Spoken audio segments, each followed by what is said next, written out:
Introdução. Carl Otto Ehrmann. Métodos e truques na arte da argumentação. Diz Eleonora, na peça de Goethe, Torquato Tasso, escuto com prazer a discussão dos sábios.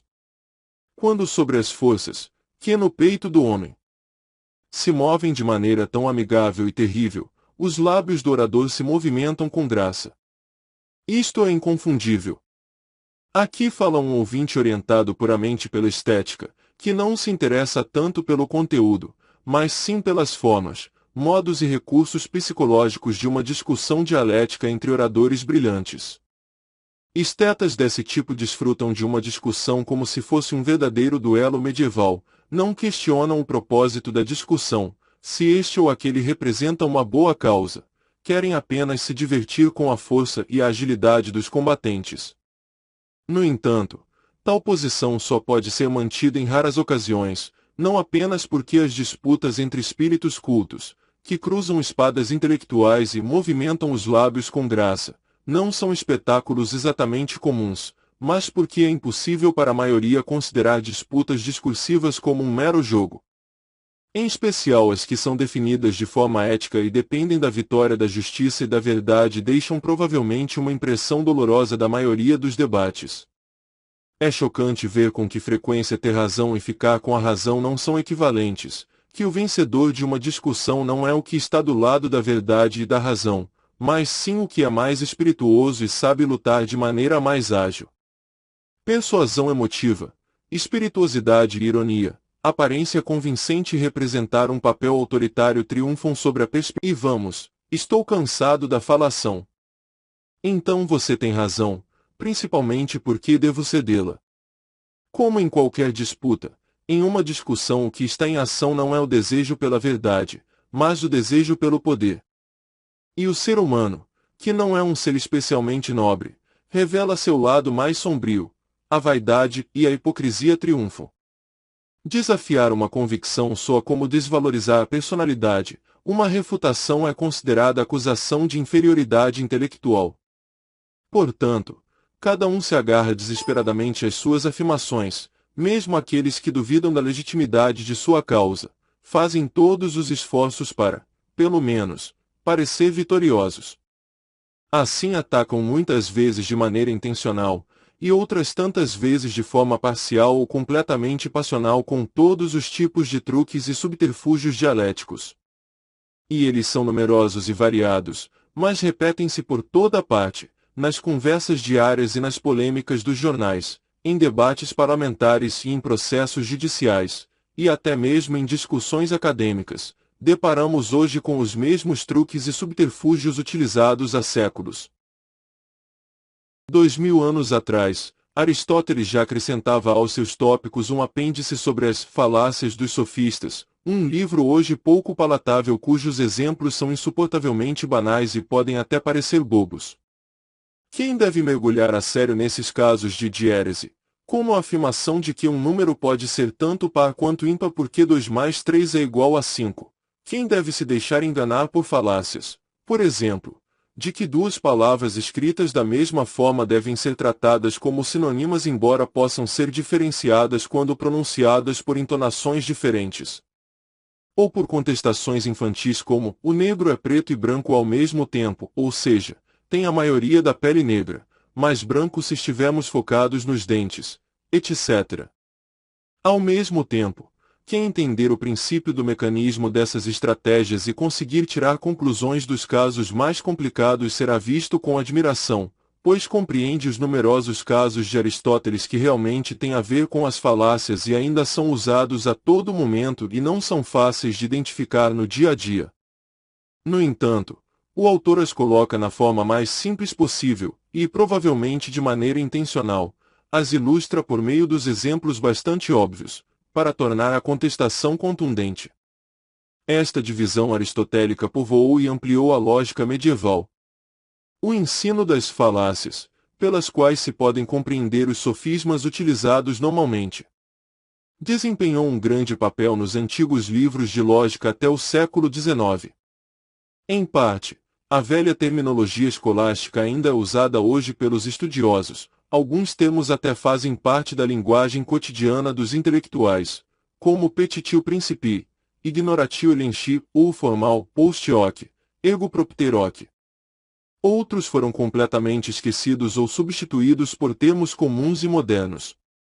Quando, por exemplo, alguém amplia uma afirmação válida apenas sob certas condições, quando ele conclui que o vinho é nocivo por causa dos efeitos nocivos do consumo imoderado de vinho, os antigos lógicos chamariam isso de uma falacia, um dicto secundum quid ad dictum simpliciter, enquanto hoje se diria apenas uma generalização não confiável, ou uma confusão entre precisão relativa e absoluta. Mas, em casos complicados e de difícil compreensão, termos técnicos curtos estão ausentes por completo, e por isso é difícil impedir as falácias do adversário de forma clara e concisa no decorrer de um debate acalorado. Seria uma empreitada muito útil substituir a sabedoria acadêmica empoeirada e ornamentada por uma técnica de debate verdadeiramente moderna. Em certo momento, Schopenhauer quis fazer isso, como ele explica em seu ensaio sobre a lógica e dialética, no segundo volume de seu Parerga e Paralipomena, mas depois desistiu porque achou que tal exame detalhado e minucioso dos atalhos e truques que a natureza humana comum usa para esconder suas deficiências, já não era apropriado. O material inédito que ele coletou foi publicado por Frauenstadt em uma obra póstuma chamada de Erística, isto é, uma doutrina do debate. Neste trabalho está contido a base da dialética introdutória que trata das doutrinas lógicas comuns da afirmação e da refutação por meio de estratagemas. Eles podem ser considerados o início de uma reunião de textos. Estão encadeados aleatoriamente, em parte equivalentes, em parte subordinados, e em alguns são idênticos. Ao lado de erros básicos de raciocínio encontram-se engodos e subterfúgios especiais, que, com seus ataques à lógica, podem parecer até fora de propósito. Por exemplo, quando ele aconselha um oponente a provocar a raiva do inimigo, pois com raiva ele é incapaz de julgar corretamente. O meio para deixá-lo com raiva é ser explicitamente injusto com ele, achincalhando e até sendo insolente. Aparentemente, Schopenhauer fez alguns registros desses, como ele chama, estratagemas segundo experiências pessoais. É possível sentir como o velho senhor fica com raiva e não se cansa de desabafar com seu humor sombrio sobre a vaidade, a obstinação e a desonestidade que acompanham a injustiça e a incompetência dos seres humanos. Aliás, a erística contém alguns truques que são apenas retórica e nada têm a ver com a ilusão dialética. Por exemplo, a estratégia 25, um golpe brilhante do retorsivo argumenti, argumento contrário. Quando o argumento que o oponente quer usar contra o inimigo pode parecer inicialmente uma atenuante. Por exemplo, ele diz, é uma criança, deve-se dar um desconto. Para depois completar, mesmo por ser uma criança, devemos puni-la para que ela não insista em hábitos ruins. É lamentável que Schopenhauer não tenha concluído sua erística como pretendia. A utilidade prática de tais técnicas de debate é inconfundível. Qualquer um que se lembre, também de maneira abstrata, das múltiplas porém recorrentes falácias e domine determinados termos técnicos, e também conheça todos os sofismas do outro, está mais bem equipado para a disputa do que aquele que se baseia exclusivamente em seus bons motivos. É como um oficial que estudou táticas e conhece muito bem todos os estratagemas, as estratégias. Ele tem as paradas obrigatórias nas mãos e prontos os exemplos cruciais contra os desvios dos inimigos para serem usados sem muitos rodeios. É comum desdenhar o palavreado acadêmico, mas é claro que sua formação lógica teve algum mérito, quando em uma discussão um orador exclamava para o outro que aquilo era uma falacia causa e ut non causa, ou uma petitio principii, o outro se sentia compreendido, e os ouvintes tinham uma orientação e sabiam onde procurar o ponto fraco do argumento. Se hoje não se discutisse de maneira tão sem sentido ou infrutífera em reuniões políticas, no parlamento ou no congresso, se não se falasse de maneira tão vã uns dos outros, estar com a razão não se sobreporia tantas vezes, com gritos de objeção, a ter a razão, se estivessem presentes mais pessoas conhecedoras da dialética, que prestassem atenção na técnica do debate. Definissem rapidamente todas as falácias, subterfúgios e truques do orador e o punissem.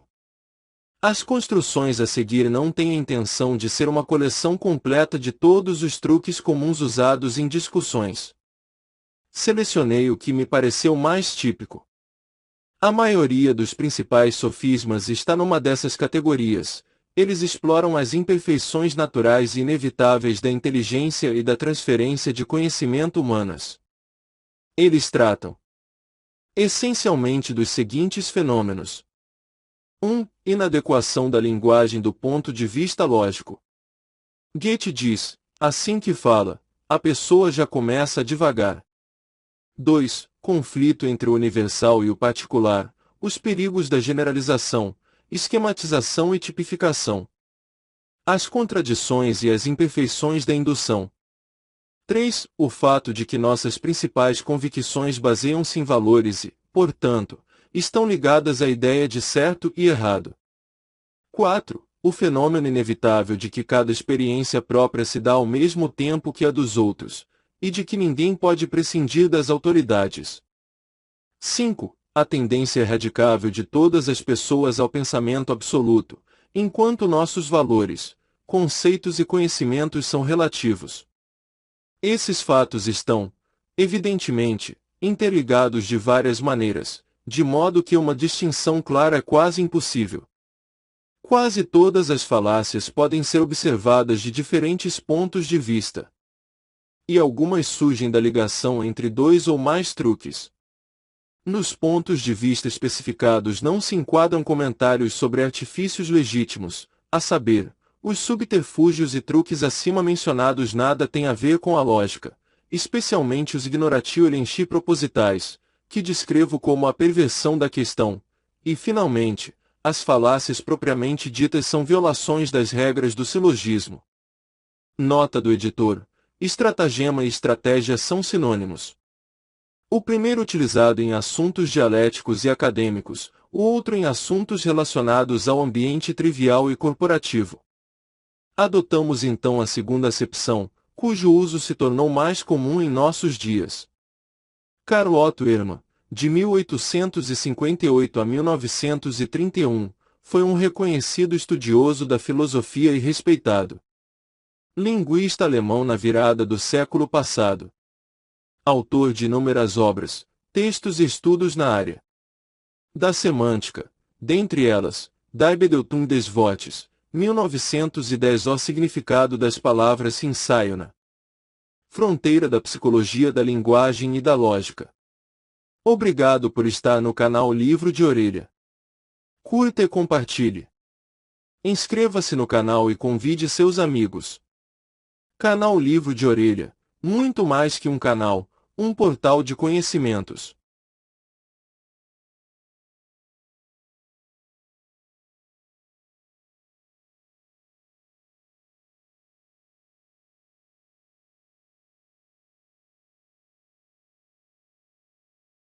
Dialética erística. A arte de ter razão. A dialética erística é a arte de discutir, e mais especificamente de discutir de modo a ter razão, isto é, per fans e nefas, por meios lícitos ou ilícitos. É possível ter razão objetiva em relação ao assunto em si, ainda assim, aos olhos dos observadores, e às vezes aos próprios, não ter razão. Quando, por exemplo, o oponente recusa minhas evidências, isso serve como refutação da afirmação em si, para a qual é possível dar outras evidências. Nesse caso, naturalmente, a relação é inversa para o oponente, ele tem razão, sem tê-la de maneira objetiva. Assim, a verdade objetiva de uma argumentação e sua aceitação pelo oponente e pelo ouvinte são coisas diferentes. A lógica tem a ver com o conteúdo da argumentação e a dialética tem a ver com o convencimento dos demais. De onde vem isso? Do componente altamente perverso da natureza humana. Se não fosse isso, se a gente fosse completamente honestos, então em todo debate teríamos a intenção de exigir que a verdade fosse mostrada, sem nos preocupar se nossa opinião ou a do outro é que estava correta. Isso seria absolutamente indiferente, ou pelo menos algo completamente secundário. Mas a natureza humana torna esta questão central. A vaidade congênita, que é sensível em especial em relação às faculdades intelectuais, não quer reconhecer estar errada. E que o oponente tenha razão. Pela lógica, cada um deveria apenas se esforçar para emitir opiniões verdadeiras, sólidas, para o que seria preciso primeiro pensar e depois falar.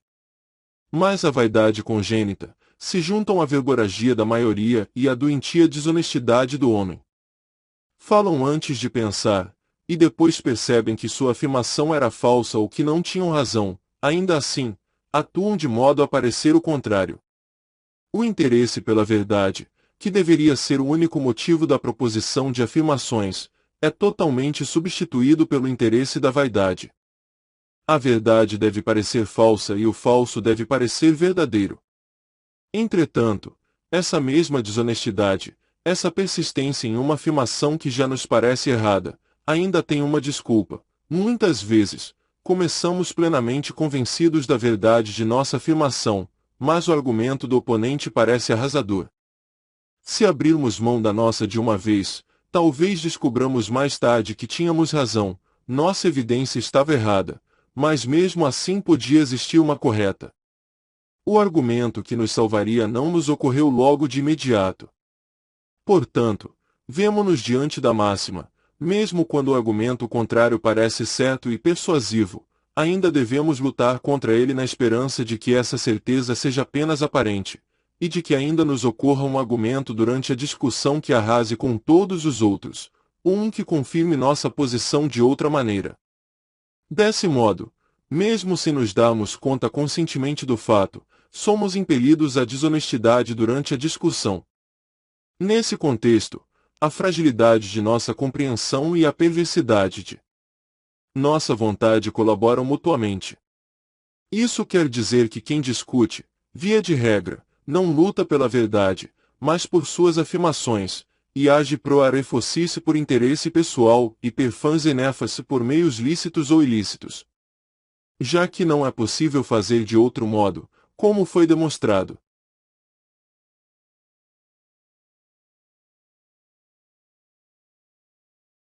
Portanto, em geral cada um quer impor sua afirmação, mesmo que ela pareça por um momento falsa ou duvidosa. Até certo ponto, todo homem está amado de tal procedimento com sua própria esperteza e maldade.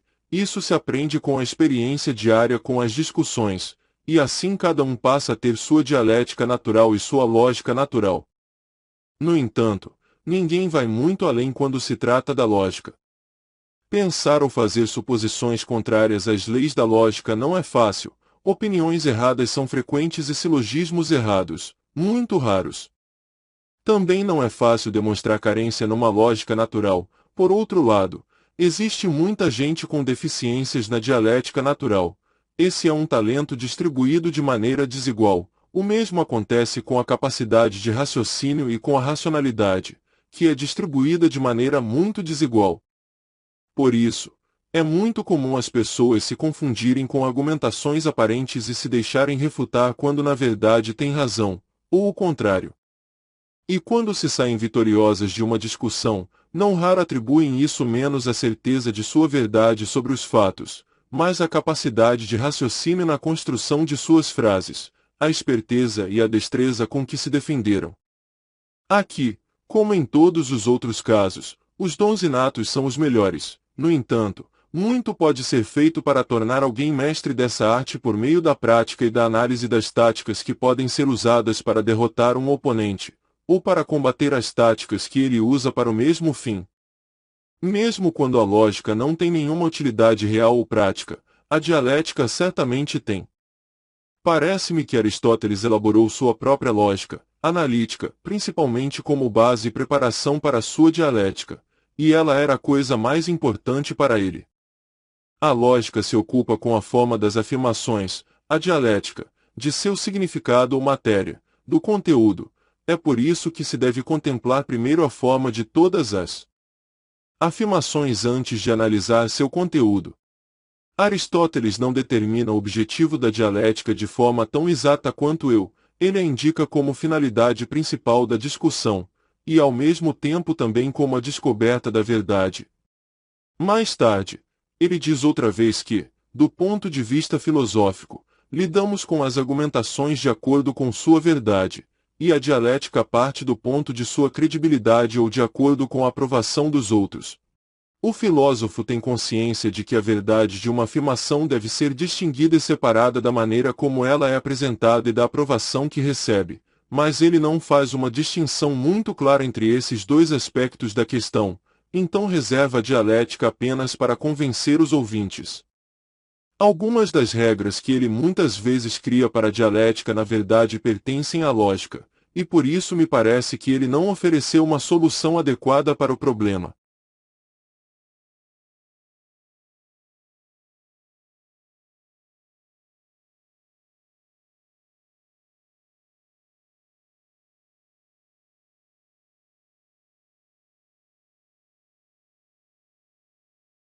Nos tópicos, Aristóteles abordou a elaboração da dialética de maneira muito metódica e sistemática com sua mente extremamente científica, e isso merece admiração. Mas como acredito que o objetivo devesse se pautar de modo mais prático, isto não foi amplamente alcançado. Depois de analisar conceitos, ideias e conclusões segundo a forma pura em analíticos, ele parte para o conteúdo, do qual ele só lida com os conceitos, pois é nele que está o conteúdo. Argumentos e conclusões são apenas simples formas, os conceitos são seu conteúdo. Seu caminho é o seguinte: toda discussão parte de uma tese ou problema, eles se diferenciam apenas na forma, e então argumentações, que devem servir para resolvê-la. Isso sempre tem a ver com a relação entre os conceitos. Essas relações são quatro. Procura-se em um conceito por 1. Sua definição, 2. Seu gênero, 3. Sua particularidade, característica considerável, próprio, idiom, ou 4. Seu acidens, isto é, uma qualidade, tanto faz-se particular e exclusiva ou não, em resumo, um predicado. O problema de cada discussão está sempre relacionado a uma dessas quatro relações. Essa é a base de toda a dialética. Nos 8 livros, ele apresenta todas as relações que os conceitos podem ter com aquelas quatro considerações e apresenta as regras para cada relação possível, como um conceito deve se relacionar com o outro para ser seu próprio, acidens, genus, definitum ou definição, quais erros se tornarão mais comuns de ocorrer, e tudo o que se deve observar quando se estabelece, quando se conecta, uma dessas quatro relações, e o que se deve fazer para desestabilizá-la se é o oponente quem a expõe. Ao estabelecimento de cada uma dessas regras e da relação entre classes de conceitos ele dá o nome de topos, locus, e oferece 382 topos, em sua obra Tópicos.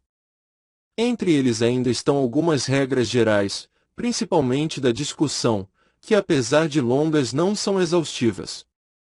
O topos, portanto, não é completamente material, não cobre um objeto determinado, o conceito, pelo contrário, ele sempre tem a ver com uma relação com toda a classe de conceitos, que podem ser incontáveis se examinados em relação às quatro considerações mencionadas acima, que se verificam em toda discussão. E essas considerações apresentam as classes secundárias. A análise ainda é aqui sempre formal, por assim dizer, mesmo que não de todo formal quanto na lógica, que se ocupa completamente com o conteúdo do conceito, mas de maneira formal. Ela cita como o conteúdo do conceito A deve se relacionar com o do conceito B, para que esse estabelecimento seja reconhecido como seu genus ou seu próprio marco, ou seu acidens ou sua definição, ou segundo as rubricas secundárias de oposição, causa e efeito, ter e faltar e assim por diante. Toda disputa deve girar em torno de tal relação. As regras que ele cita apenas como topos são em sua maioria aquelas que estão na natureza da relação dos conceitos, da qual todos são conscientes, e a qual ele insiste que o oponente acate, assim como ocorre na lógica, sendo mais fácil observar essas regras ou perceber seu uso negligente em casos especiais do que se lembrar do topos relacionado. Assim, a utilidade prática dessa dialética não é grande. Ele diz coisas muito simples, que podem ser compreendidas apenas pela observação da pessoa com senso comum saudável. Exemplos: quando o gênus de uma coisa é destacado, também se deve encontrar algumas espécies para esse gênus. Se isso não acontecer, então a afirmação é errada. Por exemplo, caso se afirme que a alma tem movimento, então também deve-se determinar que tipo de movimento é esse: voo, caminhada, crescimento, diminuição, etc. Sem isso, então ela não tem nenhum movimento. Assim, quando nenhuma espécie pode ser atribuída, então também não há gênus. Este é o topos. Esse topos serve para construir ou desconstruir uma argumentação. É o nono topos. E, ao contrário, quando o gênus não existe, também não existe espécies. Por exemplo, se diz que alguém falou mal de outra pessoa e comprovamos que ela não havia falado nada, então ela não pode ter falado mal. Onde não há gênus, não pode haver espécies. Sob a rubrica da particularidade, próprio, o Locus 215 afirma o seguinte: em primeiro lugar, para refutar, quando o oponente cita algo como particularidade comprovável só pelos sentidos, então a citação foi mal feita. Tudo o que for sensorial será considerado incerto por pertencer unicamente ao âmbito dos sentidos. Quando se dizia, por exemplo, como particularidade do Sol o fato de ele ser a estrela mais brilhante que ilumina a Terra, isso está incorreto. Com o pôr do Sol, não sabíamos se ainda era quem mais iluminava a Terra, pois ele estava fora do alcance dos sentidos. Em segundo lugar, para construir a assertiva, a particularidade é citada corretamente quando se trata de algo que não pode ser percebido pelos sentidos, ou quando puder ser reconhecido pelos sentidos e aplica-se a assertiva por necessidade. Por exemplo, é citada como particularidade de uma superfície o fato de ela ter sido primeiro pintada. Isso é uma característica sensorial, mas de um tipo perceptível o tempo todo, e portanto correta. Com isso quis lhes dar uma ideia do que é a dialética de Aristóteles. Ela não me parece ter atingido seu objetivo, então experimentei outra coisa. Os tópicos de Cícero são uma imitação aristotélica feita de cabeça, muito superficial e pobre.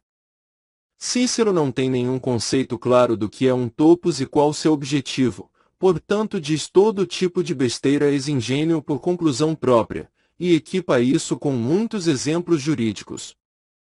O que a transforma numa de suas piores obras.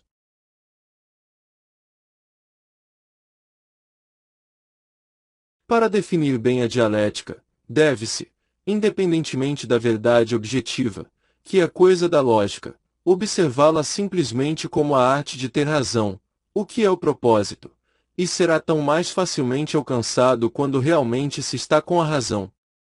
Mas a dialética como tal deve ser aprendida, para que possamos nos defender de ataques de todo tipo, especialmente contra os desonestos, e mesmo porque, como se pode atacar o que o outro afirma sem se contradizer e principalmente sem ser refutado? Deve-se separar completamente a descoberta da verdade objetiva da arte de tornar suas afirmações verdadeiras.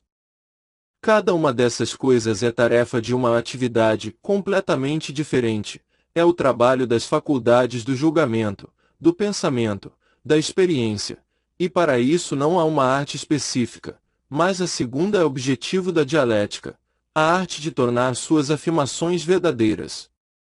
Definiu-se dialética como a lógica da aparência. Errado. Assim ela seria útil só para defender afirmações falsas, mas quando se tem razão, também é preciso a dialética para vencer, e é preciso conhecer truques desonestos para conseguir isso, dos quais um é muito utilizado: atacar o oponente com as mesmas armas.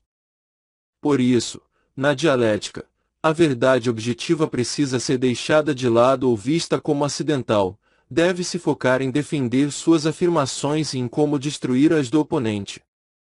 Segundo as regras, a verdade objetiva não deve ser levada em consideração, porque na maioria dos casos não se sabe onde ela está. Muitas vezes a própria pessoa também não sabe se tem razão ou não, ela acredita nisso e se engana, e não raro os dois lados acreditam nisso, pois veritas est in putel, a verdade está nas profundezas, e Demócrito. Em geral, quando surge uma discussão, todos acreditam ter a verdade a seu lado. A seguir, os dois ficam em dúvida. No final, a verdade deve ser definida e confirmada. A dialética não deve participar deste debate, assim como o mestre de esgrima não deve levar em consideração quem tem realmente razão na disputa que causou o duelo, acertar e recuar. É isso que interessa, até mesmo na dialética.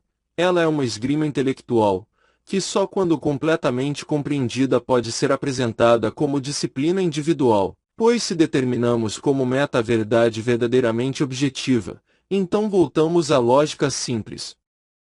Se, pelo contrário, nos impomos a meta de utilizar afirmações falsas, então temos a sofística.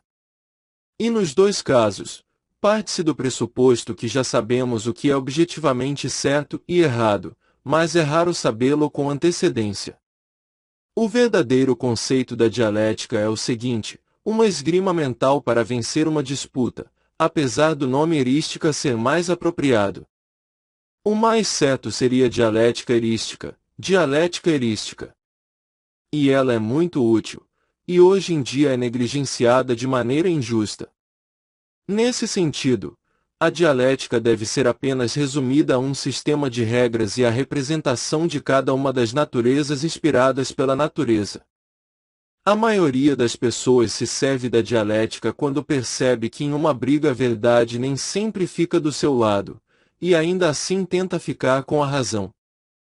Por isso também seria muito inapropriado, caso se quisesse levar em consideração na dialética científica a verdade objetiva e sua proposta de esclarecê-la simplesmente, o que não acontece na dialética original e natural ao homem, cujo objetivo simplesmente é ter razão. A dialética científica em nosso sentido tem como tarefa principal, por consequência, levantar e analisar estratégias desonestas na disputa. Com isso pode-se, por meio do debate verdadeiro, tanto reconhecê-las como negá-las. Com isso ela deve ter como objetivo final e confesso apenas ter razão e não ter a verdade objetiva. Segundo todas as minhas pesquisas, nada foi alcançado dessa maneira. Este é, portanto, um campo ainda virgem. Para chegar a esse objetivo, seria preciso aproveitar a experiência para observar como se deve, nos debates casuais frequentes, aplicar este ou aquele conceito de uma ou outra parte. Ao encontrar os elementos comuns nas estratégias recorrentes, seria possível apresentar certas estratégias gerais que podem ser úteis para uso próprio ou para se prevenir quando outros os utilizarem.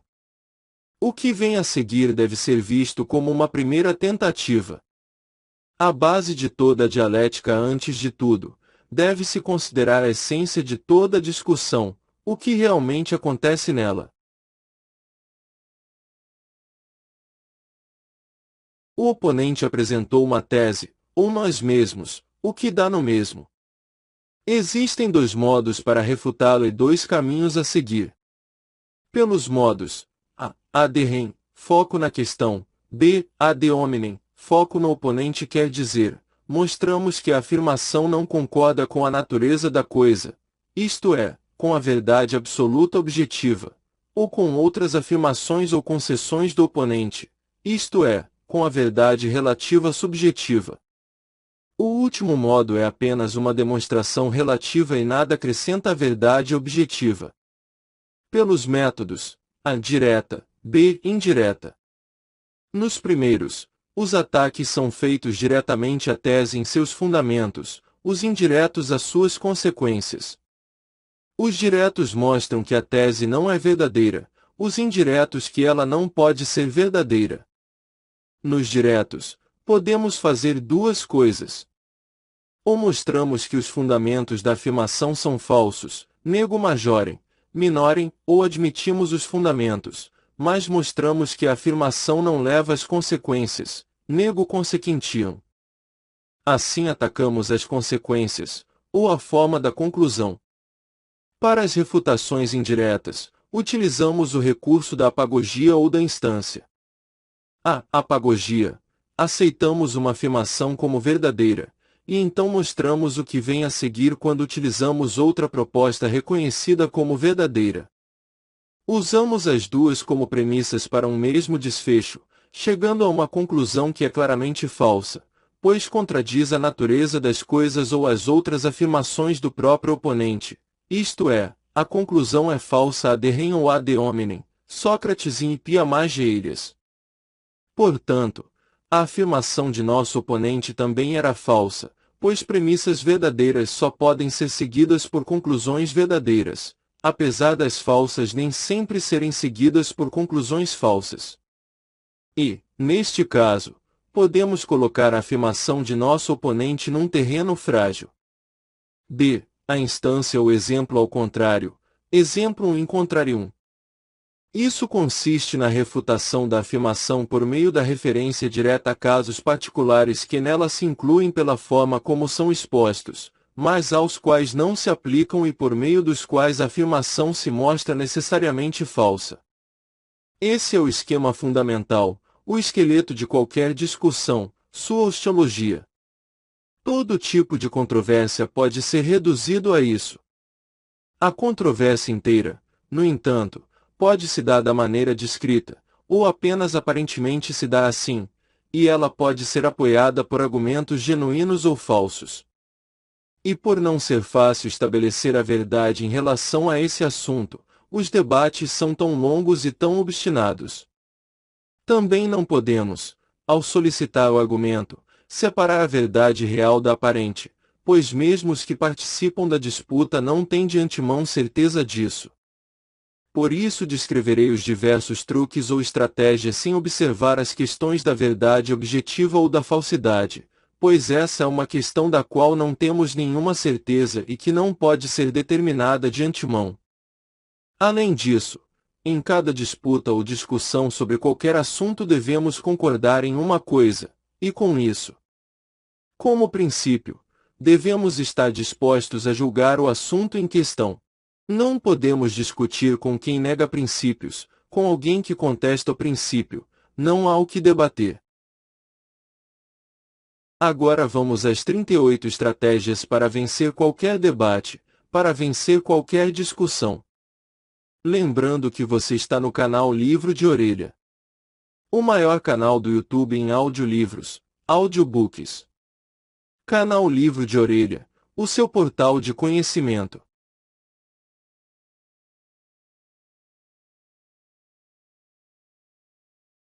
As 38 estratégias. Estratégia 1. Generalize as afirmações do seu oponente. Consiste em levar a afirmação do oponente além de sua fronteira natural, tomá-la e interpretá-la da maneira mais ampla e generalista possível e exagerá-la, ou pelo contrário, tomá-la no sentido mais restrito possível, fechá-la nos menores limites possíveis, porque quanto mais geral se torna uma afirmação, mais ataques ela pode receber. A defesa precisa focar na afirmação exata dos punctio status controversiae. Exemplo 1. Digo, a Inglaterra é o país mais importante na dramaturgia. O oponente tentou procurar uma instantia e respondeu, era sabido que ela não conseguia ser bem-sucedida na música ou na ópera. Eu interrompi com a lembrança de que a música não pode ser classificada como arte dramática, ela inclui apenas a tragédia e a comédia. Ele sabia muito bem disso e apenas tentou generalizar minhas afirmações, para que elas se aplicassem a todas as representações teatrais e, por consequência, a ópera e a música, para ter certeza de que me derrotaria. Por outro lado, podem-se salvar suas próprias afirmações restringindo-as a limites menores que os da nossa primeira intenção se a forma de expressão utilizada é favorável. Exemplo 2. A diz, a paz de 1814 trouxe de volta a independência para todos os estados hanseáticos alemães. B. Retruca instantia in contrarium de que a cidade de Danzig perdeu a independência que ganhou de Bonaparte com aquela paz. A defende-se assim. Eu disse todas as cidades hanseáticas alemãs. Danzig era uma cidade hanseática polonesa. Essa estratégia já era ensinada por Aristóteles em Tópicos 8, 12, 11. Exemplo 3. Lamarck em sua Philosophie zoologique, volume 1, página 203, nega que os pólipos tenham qualquer sensibilidade, pois não têm nervos. Mas agora se sabe que eles percebem alguma coisa, quando vão em direção à luz, para a qual se direcionam ramo por ramo, e pegam suas presas. Disso se concluiu que neles a massa neural está distribuída de maneira homogênea por todo o corpo, misturada a ele por assim dizer. Portanto, o pólipo tem percepções evidentes sem ter um órgão sensorial independente. Como isso refuta a hipótese de Lamarck, ele argumenta de maneira dialética, então todas as partes do corpo dos pólipos devem ser capazes de todo tipo de sensação, assim como de movimento, vontade, pensamentos. Assim os pólipos teriam em cada parte do corpo todos os órgãos de um animal completo, cada ponto poderia ver, cheirar, sentir sabor, ouvir etc. E também a capacidade de julgamentos, cada partícula de seu corpo seria um animal completo, e o próprio pólipo seria superior ao ser humano, já que cada pequena parte teria todas as habilidades que o ser humano só tem no todo. Além disso, não haveria nenhum motivo para não ampliar o que se afirma sobre os pólipos para os seres unicelulares, os seres menos completos de todos, e finalmente também as plantas, que também são vivas, etc. Por meio da utilização de tal estratégia dialética, um escritor se trai, mostrando que no fundo sabe que não tem razão. Porque foi dito que a criatura inteira é sensível à luz, e portanto é de natureza nervosa, ele chegou à conclusão de que o corpo inteiro é capaz de pensar. Estratégia 2. Homonímia. Mude os significados das palavras-chave do oponente. Utilizar a homonímia para estender a afirmação estabelecida para o que, com exceção da semelhança entre as palavras, tem pouco ou nada a ver com o assunto discutido, então refutá-la com vigor para dar a impressão de si que refutou a afirmação original. Nota: sinônimos são duas palavras para o mesmo conceito, homônimos são dois conceitos, que são descritos com a mesma palavra. Veja Aristóteles, Tópicos, I. 13. Profundo, baixo e alto são usados ora para corpos, ora para tons, e são homônimos, íntegro e honesto são sinônimos. Pode-se considerar essa estratégia como idêntico ao do sofisma ex-homonimia, no entanto, se o sofisma é óbvio, não enganará ninguém. Omni lumen potest extingui intellectus est lumen intellectus potest extingui. Toda luz pode ser extinta. A compreensão é uma luz. A compreensão pode ser extinta. Aqui logo se percebe que existem quatro termos: a lumen literal e a lumen compreendida de maneira figurativa. Mas em casos mais sutis, o sofisma consegue enganar, especialmente quando os conceitos cobertos pela mesma palavra estão relacionados entre si e tendem a ser combinados. Exemplo 1. A. O senhor ainda não foi iniciado nos mistérios da filosofia kantiana. B. A. Não quero saber de mistérios. Exemplo 2. Eu acuso o princípio da honra, segundo o qual a pessoa se torna desonrada por meio de uma ofensa recebida que não pode ser limpa a não ser que a pessoa revide com uma ofensa ainda maior, ou com o sangue do oponente ou o seu. Defendo que a verdadeira honra não consegue ser ferida pelo que ela sofre, mas apenas pelo que se faz por ela, então tudo poderia acontecer com todos. O oponente faz um ataque direto à fundamentação. Ele me mostra de maneira triunfante que se um comerciante é acusado falsamente de desonestidade, ou de falta de cuidado em seus negócios, estarão atacando sua honra, que seria maculada simplesmente por aquilo que ele sofre, e que ele apenas pode restabelecê-la se punir ou pedir retratação ao ofensor.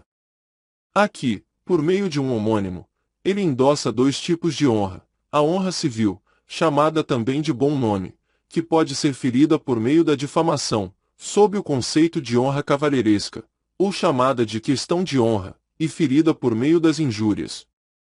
E porque um ataque à primeira não pode passar despercebido, mas sim ser repelido por meio de refutação pública, não se deve, com a mesma justificação, deixar passar despercebido um ataque à segunda, mas este deve ser repelido por meio de insultos maiores em duelo. Temos assim uma mistura de duas coisas bastante diferentes por meio dos homônimos da palavra honra, o que dá origem a uma mutatio controversiae, mudança do ponto da argumentação. Estratégia 3. Confunda a argumentação.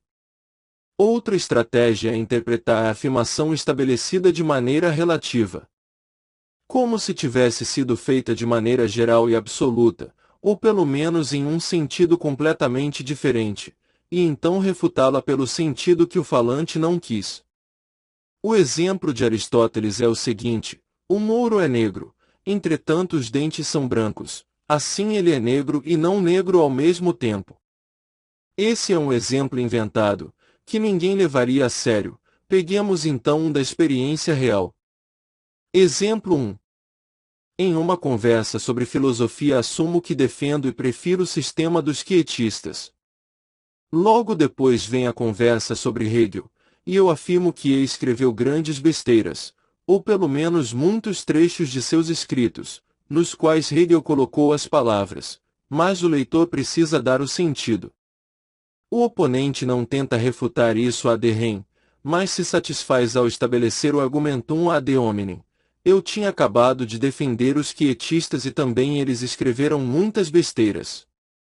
Admiti isso, mas corrigi ao dizer que não elogio os quietistas como filósofos ou escritores, isto é, não por causa de suas realizações teóricas, mas somente como seres humanos, por causa de seus feitos, somente do ponto de vista prático.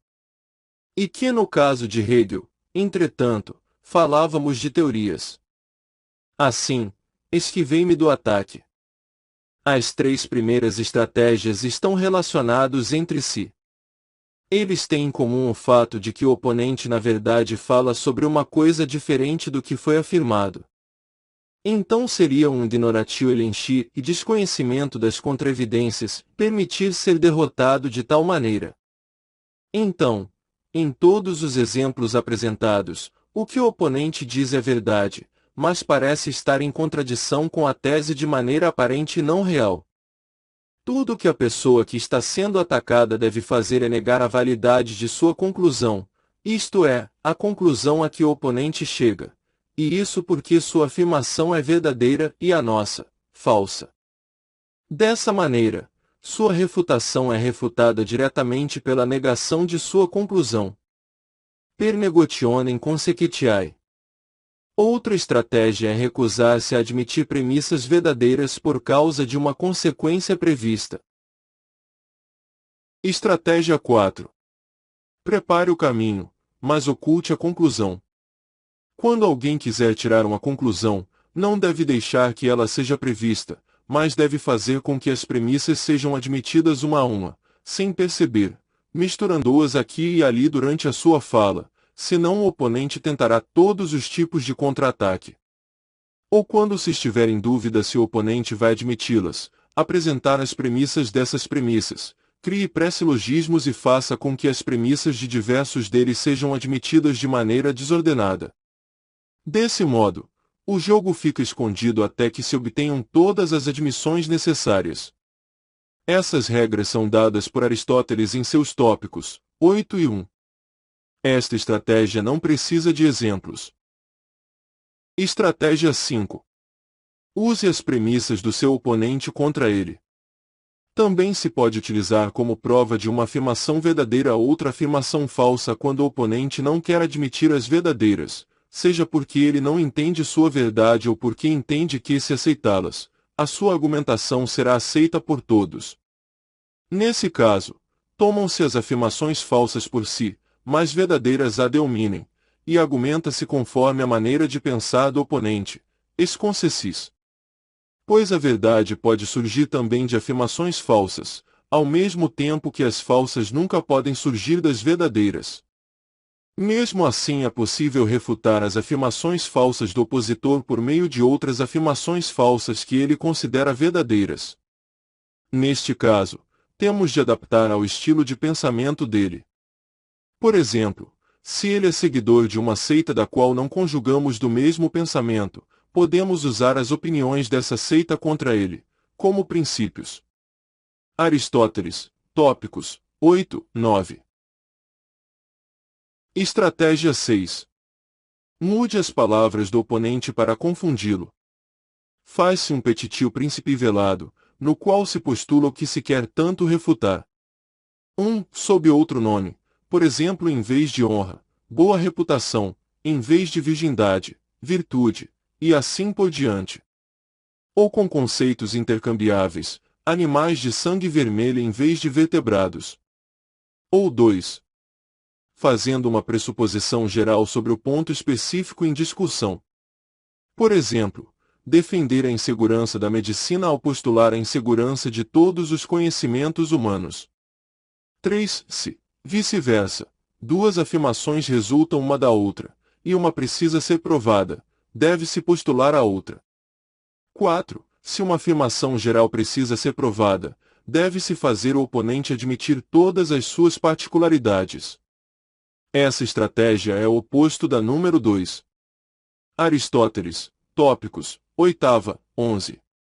O último capítulo dos Tópicos de Aristóteles apresenta boas regras sobre o exercício da dialética. Estratégia 7. Faça o oponente concordar de forma indireta. Quando a disputa se desenrola de maneira um tanto rigorosa e formal e se deseja claramente chegar a um acordo, então quem fez as afirmações e quer prová-las deve agir contra o oponente, colocando-lhe questões para demonstrar a verdade a partir de suas conclusões.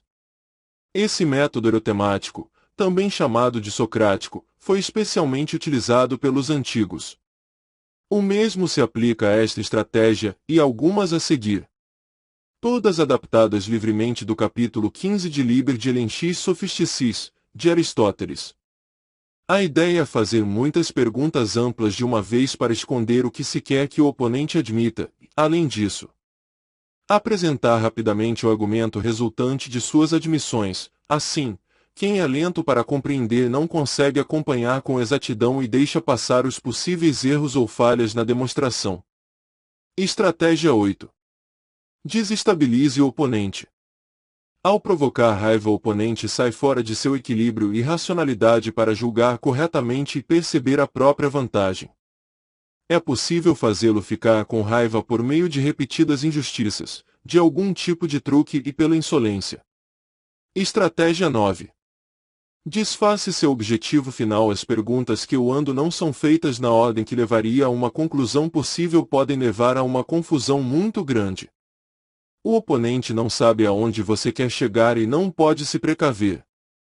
Também é possível usar suas respostas para tirar diferentes conclusões, até contrapô-las, de acordo com suas características. Isto está relacionado à estratégia número 4, segundo a qual se deve mascarar as próprias ações. Estratégia 10. Use a psicologia da negação.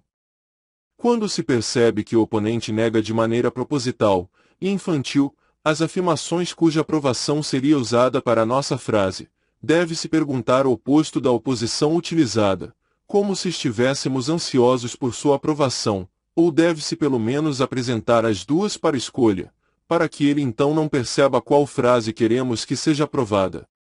Estratégia 11. Tome um conceito geral para o caso particular. Faz uma indução e o oponente cede em casos individuais, pelos quais ela deve ser apoiada. Então não se deve perguntar a ele se também admite a verdade em geral que surge desses casos, mas sim introduzi-la depois como estabelecida e reconhecida. Nesse meio tempo, ele próprio vai passar a acreditar que a admitiu. E isso vai acontecer também com os ouvintes, porque vão se lembrar das diversas perguntas sobre cada caso específico e vão supor que elas devem, claro, ter alcançado seu objetivo. Estratégia 12. Uso sutil dos vocábulos, renomeie as mesmas palavras. Se a discussão for sobre um conceito geral, que não tem um nome específico e precisa ser descrito por meio de uma parábola, deve-se escolher a parábola que favorece nossa afirmação. Por exemplo, mencionam-se os nomes que descrevem os dois partidos políticos da Espanha. Servis e liberais, nomes escolhidos obviamente pelos últimos. O nome protestantes é escolhido por eles mesmos, assim como evangélicos, mas a palavra herege foi escolhida pelos católicos. Isso se aplica também aos nomes de coisas, no que faz mais sentido. Por exemplo, o oponente propõe alguma alteração, então a chamamos de subversão, pois a palavra tem conotação negativa. Fazemos o contrário quando nós mesmos é que fazemos a sugestão. No primeiro caso, pode-se chamar a contraposição de ordem existente, no segundo de ordem opressora. O que pode ser chamado de maneira imparcial e involuntária de culto, ou ensinamento público da fé, é chamado de devoção, religiosidade, por um seguidor, e de fanatismo, ou superstição, por um oponente. No fundo, esse é um petit principe perfeito. O que alguém quer provar é afirmado no início da definição, da qual resulta um simples julgamento analítico. O que alguém chama de garantir a segurança de uma pessoa, ou colocar sob custódia, seu oponente chama de prender. Um orador muitas vezes revela sua intenção pelos nomes que dá às coisas.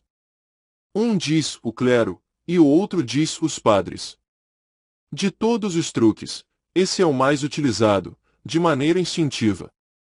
Excesso de fé igual a fanatismo, passo em falso ou caso amoroso igual a adultério, ambiguidade igual a obscenidade, desequilíbrio econômico igual a bancarrota, pela influência e pela ligação igual a pela corrupção e pelo nepotismo, reconhecimento sincero igual a bom pagamento. Estratégia 13. Apresente uma segunda opção inaceitável. Para fazer com que o oponente aceite uma afirmação, deve-se dar a contrária também e deixá-lo escolher. E essa afirmação contrária deve ser articulada muito claramente para que não se contradiga e ele aceite a sua afirmação, que é feita de maneira a parecer bastante provável em relação à outra.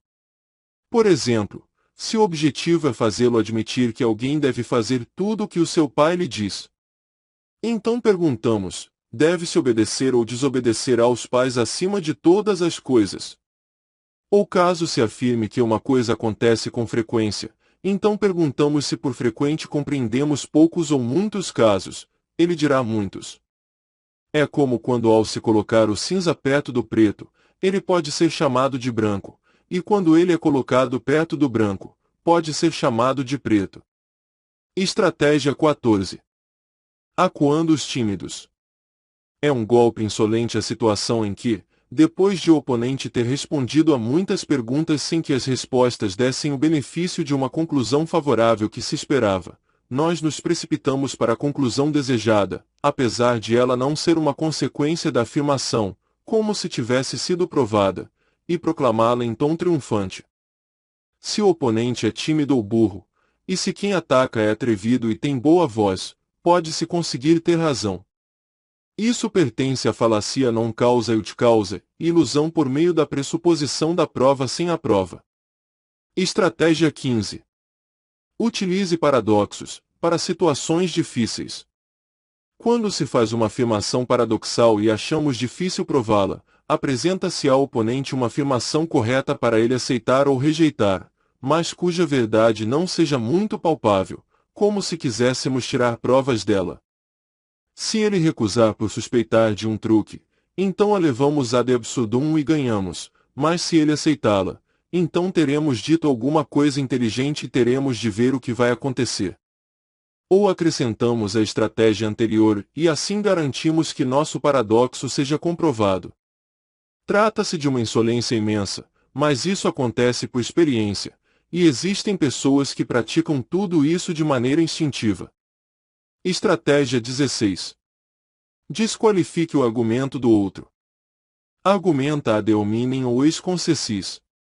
Diante de uma afirmação do oponente, deve-se tentar procurar alguma inconsistência, mesmo que seja apenas aparente, em relação a alguma outra afirmação que ele fez ou admitiu, ou com os princípios da escola ou da crença que ele tem elogiado e aprovado, ou com as ações de quem apoia a mesma crença, ou daqueles que dão a ela um apoio apenas aparente ou falso, ou com suas próprias ações ou desejo de ação. Se ele defende, por exemplo, o suicídio, então exclame: por que então você não se enforca? Ou se ele afirma, por exemplo, vivendo em Berlim, que a cidade é um lugar muito desagradável para morar, poderia lhe dizer em seguida: por que você não vai logo embora no primeiro trem? Sempre é possível usar esse tipo de truque, de desacreditar a crença do oponente contradizendo-o com suas ações.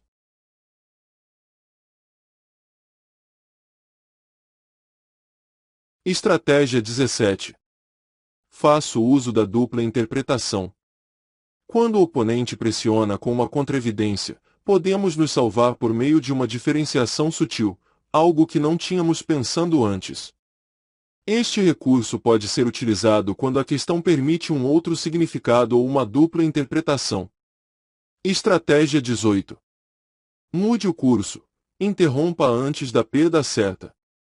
Se observamos que o oponente inicia uma argumentação com a qual vai nos derrotar, não se deve deixar que ele chegue à sua conclusão, ou seja, não se deve permitir que ele chegue ao fim.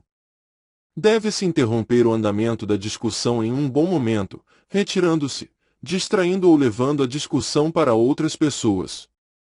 Em resumo, realizar uma mutatio controversiae. Veja a estratégia 29. Estratégia 19. Desfoque, depois encontre uma brecha. Se o oponente nos desafiar de maneira expressa e fizer uma objeção contra algum ponto específico de nossa afirmação, contra o que não temos nada a dizer, então precisamos utilizar a generalização e devolver o ataque da seguinte forma: se somos chamados a dizer por que determinada hipótese da física não pode ser aceita, devemos falar sobre a ilusão do conhecimento humano e citar vários exemplos. Estratégia 20. Não arrisque num jogo ganho. Quando já houver testado as premissas com o oponente e ele as aceitou, não se deve buscar esta confirmação novamente, e sim apresentá-las como verdades absolutas. E mesmo que falte uma ou outra premissa, deve-se considerar que também estas foram admitidas, e partir para a conclusão. O que não deixa de ser um uso da falacia non causa ut causa. Estratégia 21. Use as mesmas armas. Com um mero argumento aparente ou sofístico do oponente, podemos resolver isso por meio de uma discussão de sua estranheza e superficialidade, mas é melhor responder a ele com contra-argumentos aparentes e sofísticos e assim acabar com ele. Disso depende não a verdade, mas a vitória. Se ele dá, por exemplo, um argumentum ad hominem, é suficiente invalidá-lo com um contra-argumento ad hominem, ex concessis. E, em vez de estabelecer o estado verdadeiro da questão, caso ele se apresente, optar por esse caminho costuma encurtar a discussão. Estratégia 22. Reduz a força do argumento principal. Se o oponente exige que se admita algo que é decorrente exatamente do ponto em discussão, então nos recusamos a fazê-lo ou permitir que ele continue, declarando que aquilo é uma petitio principii, petição de princípio, redundante e já está resolvido. Ele e os ouvintes perceberão uma afirmação próxima do ponto de discussão como se fosse idêntica, e assim você o privará de seu melhor argumento. Estratégia 23. Provoque o oponente. A contradição e a briga estimulam o exagero das afirmações. Podemos estimular o oponente por meio da contradição e levar uma afirmação além dos seus próprios limites. Afirmação essa que fora desses limites pode deixar de ser verdadeira. E quando refutamos esse exagero é como se refutássemos sua frase original. Por outro lado, temos de tomar cuidado para não ser levados por contradições ao exagero ou a ampliar sua própria afirmação. Muitas vezes, o próprio oponente procura diretamente ampliar nossa afirmação para além do que pretendíamos. É preciso impedi-lo logo e trazê-lo de volta ao limite da afirmação. Foi o que eu disse e nada mais.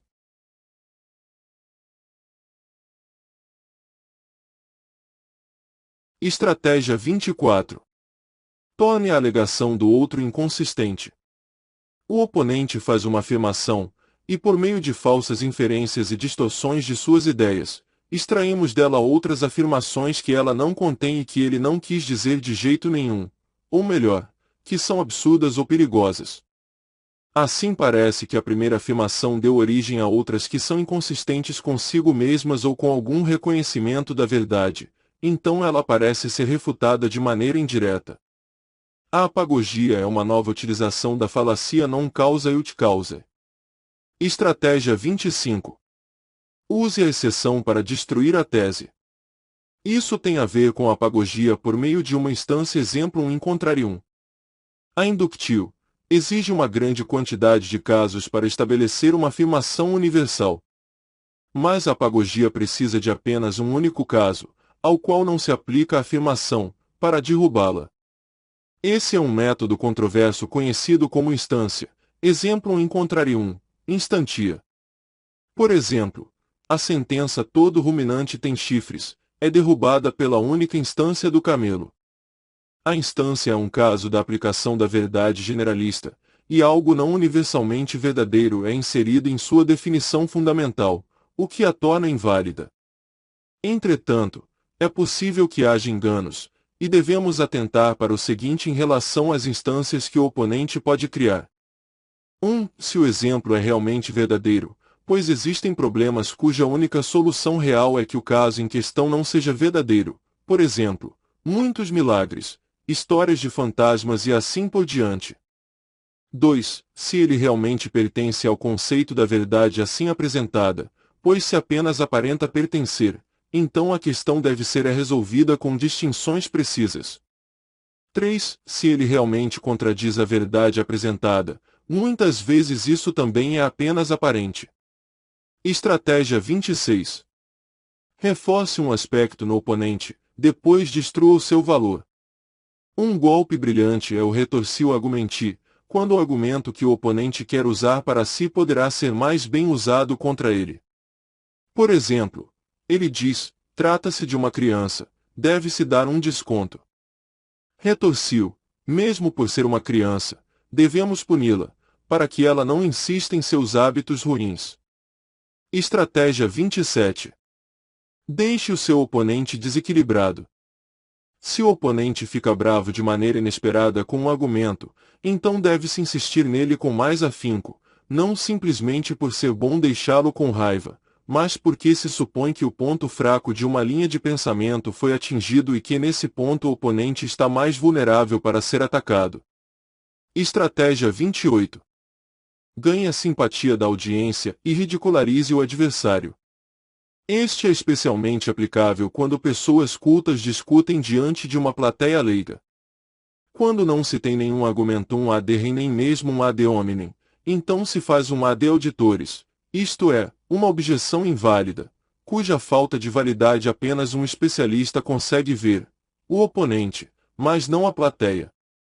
E para ela, ele foi derrotado, em especial quando a objeção à afirmação dele é tratada como algo ridículo. As pessoas estão prontas para rir e temos o riso como nosso aliado. Para demonstrar a nulidade da objeção, o oponente precisaria não só de uma longa discussão como também retornar aos princípios da ciência ou outros assuntos, e para isso ele não encontra ouvintes com facilidade. Por exemplo, o oponente diz, na formação original dessa cordilheira, o granito e outros elementos de sua composição foram transformados em fluido por causa da alta temperatura. O calor deveria ser de 250 graus Celsius, e quando a massa se cristalizou foi coberta pelo mar. Usamos o argumentum ad auditores, de que nessa temperatura, na verdade qualquer uma acima de 100 graus Celsius. O mar já teria fervido faz tempo e se transformado em vapor no ar. Os ouvintes riem. Para refutar a objeção, ele precisaria demonstrar que o ponto de ebulição não depende apenas da temperatura, mas também da pressão da atmosfera, e ainda que cerca de metade da massa do mar tivesse se transformado em vapor. A pressão teria aumentado tanto que o volume restante não poderia ferver nem mesmo a 250 graus Celsius. Mas ele não alcançaria a plateia com uma explicação dessas, pois, antes disso, ele teria de explicar física a não físicos. Estratégia 29.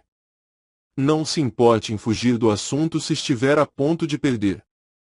Se percebemos que seremos golpeados, fazemos um desvio, isto é, começamos de repente a falar de algo completamente diferente, como se tivesse a ver com a questão discutida e fosse um argumento contra o oponente.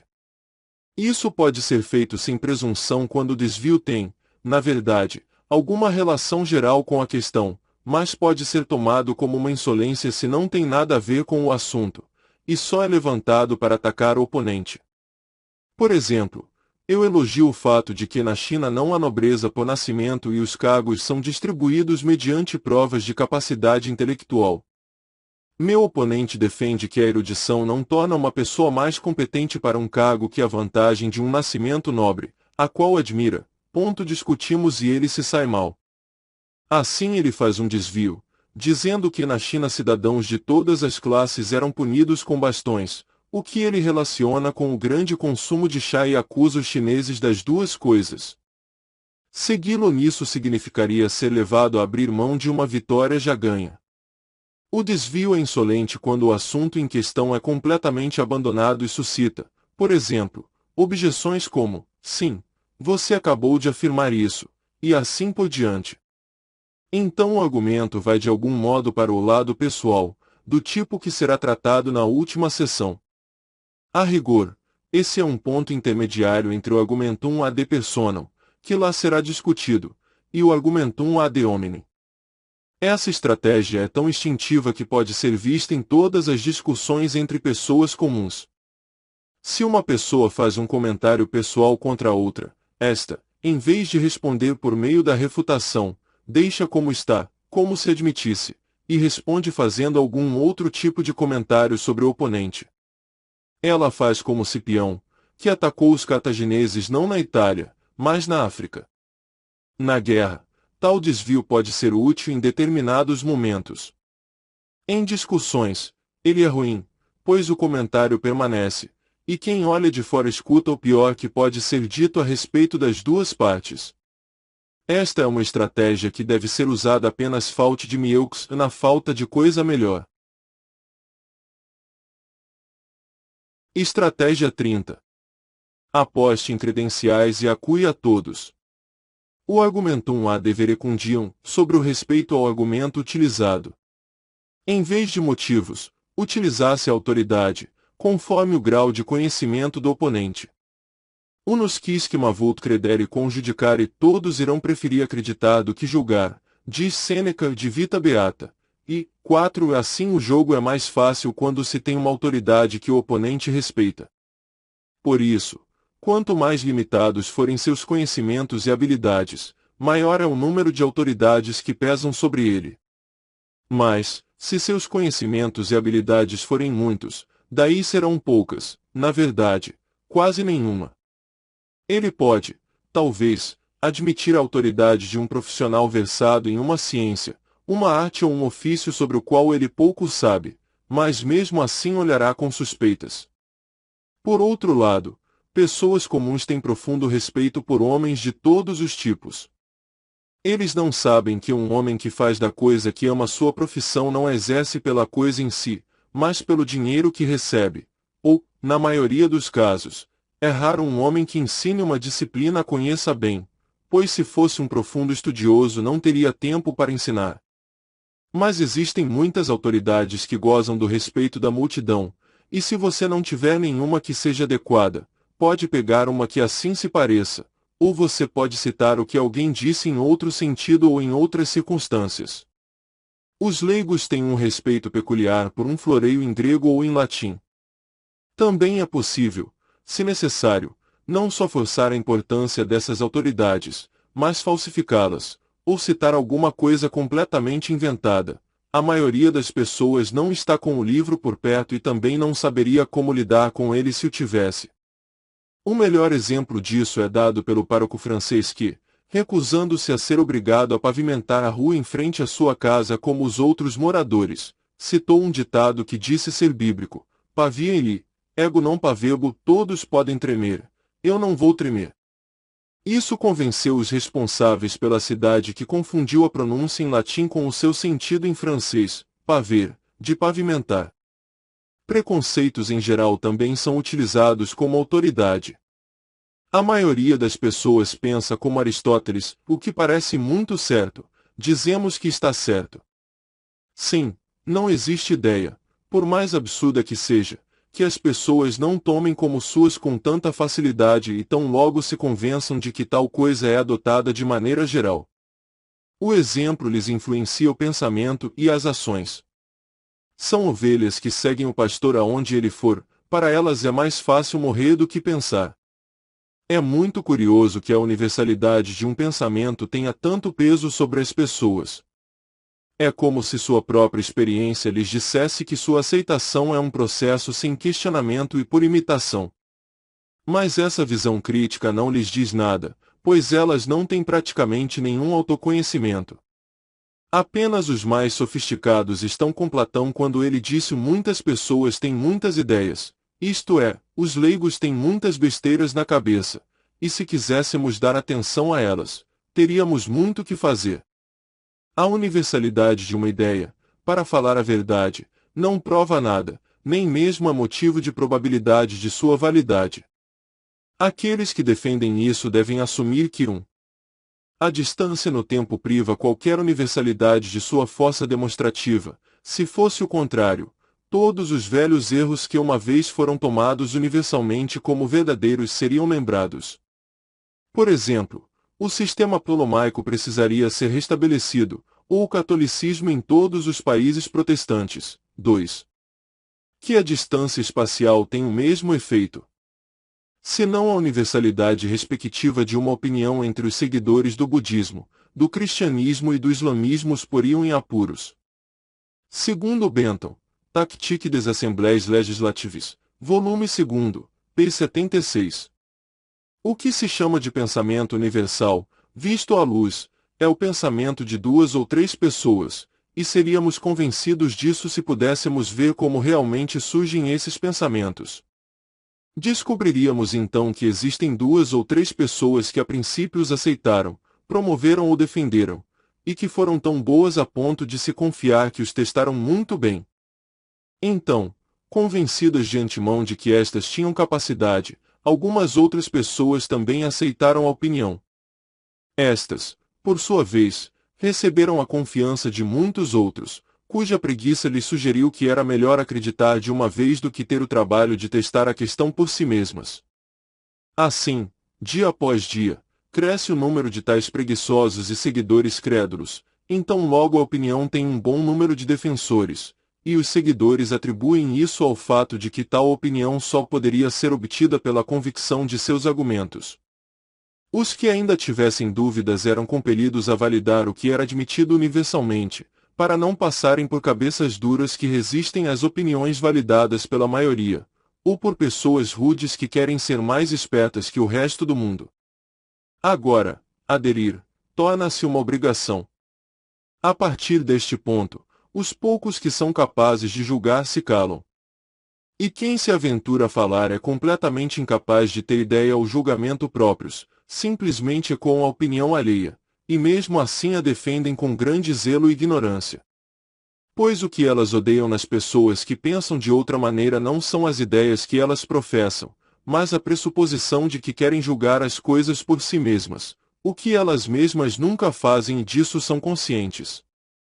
Em resumo, poucos conseguem pensar, mas todos querem ter opiniões, o que resta a não ser pegá-las prontas dos outros em vez de formar as suas próprias.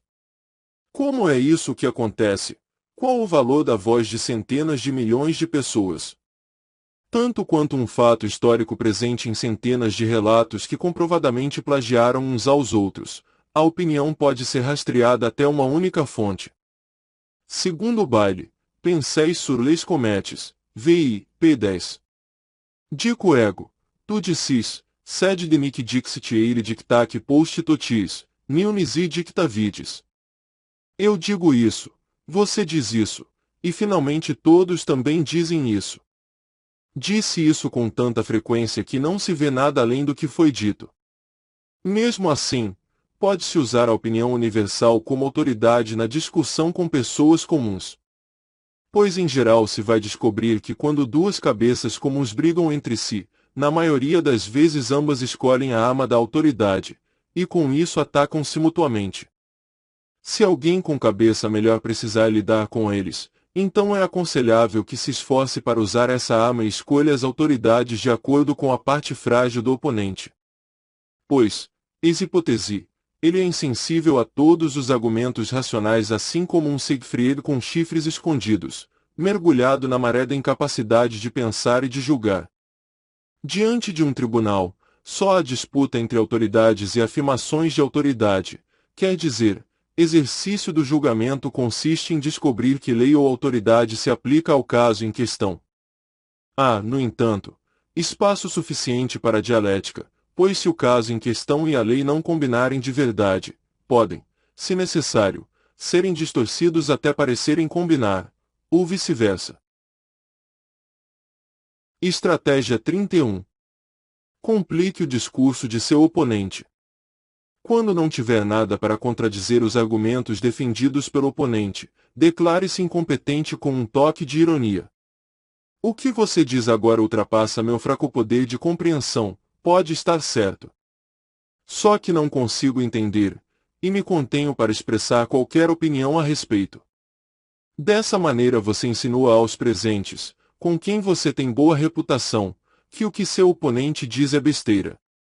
Assim, quando a crítica da razão pura de Kant foi publicada, ou melhor, quando começou a fazer barulho, muitos professores de velhas escolas ecléticas declararam não compreendê-la, na esperança que seu fracasso resolvesse a questão.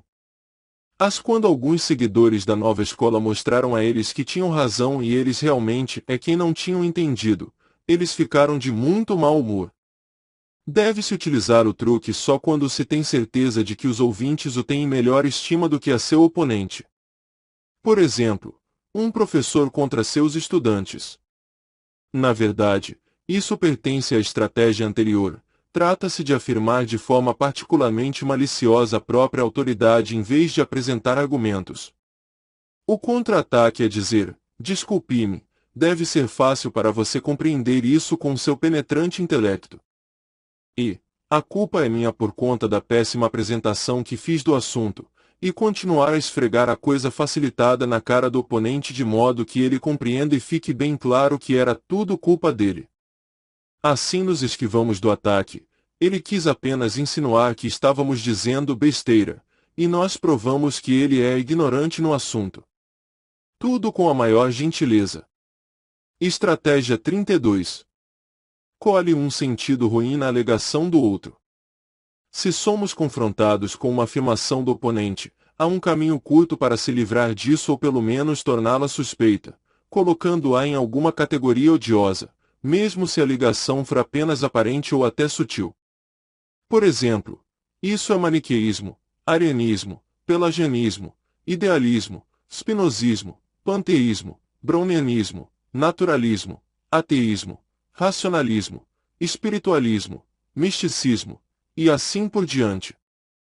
Com isso presumimos duas coisas. Primeiro, que cada afirmação realmente se identifica ou pelo menos se encaixa em cada categoria, então exclamamos, já sabíamos, e segundo, que sob essas categorias pesam uma qualidade ruim e não contém nenhuma palavra válida. Estratégia 33. Invalide a teoria pela prática.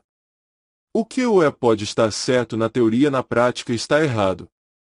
Por meio desse sofisma aceitam-se as premissas mas nega-se a conclusão, em contradição com a regra ratione ad rationatum valet consequentia do motivo à consequência, vigor à consequência.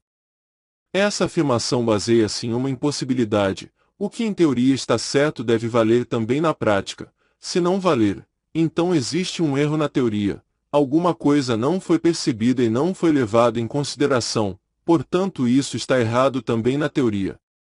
Estratégia 34. Encontre e explore o ponto fraco.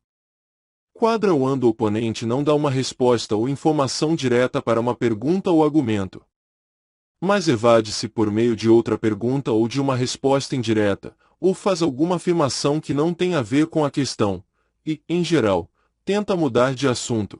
Isso é um sinal, mesmo sem que ele saiba, de que encontramos um ponto fraco. Há certo silêncio da parte dele, portanto devemos insistir no ponto que propusemos e não deixar o oponente fugir dele, mesmo quando ainda não descobrimos de que realmente se trata a fraqueza que encontramos. Estratégia 35. Mostre ao seu oponente que está lutando contra os próprios interesses. Eis uma estratégia que, se for possível pôr em prática, tornará todas as outras desnecessárias. Parabéns! Você está no canal Livros de Orelha, o maior canal de audiolivros. Esperamos que você goste. Caso você queira fazer o pedido de algum audiolivro, você pode entrar em contato com nossa equipe. Os contatos estarão na descrição deste vídeo. O nosso e-mail é audiobooklivrodeorelha@gmail. Você está no canal Livros de Orelha. Está gostando deste livro? Então deixe nos comentários sua opinião sobre o livro que você está ouvindo. Canal Livros de Orelha.